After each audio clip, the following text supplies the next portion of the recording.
Hey everybody, how's it going? Jonathan here with Automate with Jonathan. In this video, I want to talk to you a little bit about Selenium, what it is, what it does, how it runs, and what it's used for. So Selenium at its core it's a Python library. So this Python library allows you to control and spawn off an instance of an actual browser. So you can use like Microsoft Edge, Firefox, Safari, Google Chrome, just to name a few. And when you run the your Selenium script, you're actually instantiating that process. And then from there, you can perform all types of actions on your browser, just as if you are controlling it with your computer. So it's really your browser doing the function. You're not submitting like a AP request directly. You're not, downloading a file as text. It's nothing like that. You're actually instantiating the browser, and you can click elements,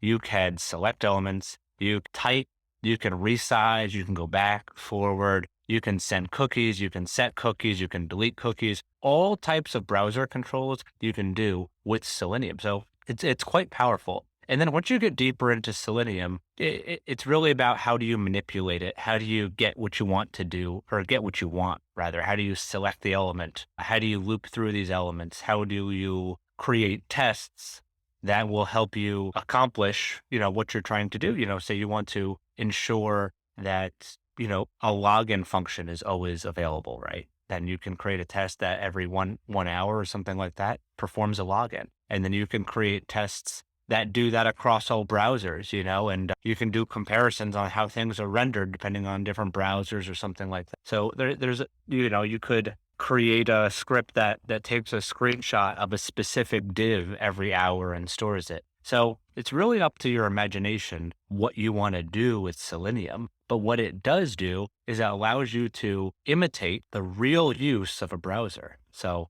that's my spiel on what is Selenium and what it does. So thank you for watching. And if you got anything out of this video, hit the like button, subscribe, comment below if I left anything out, if there's anything you want me to cover. Thank you so much.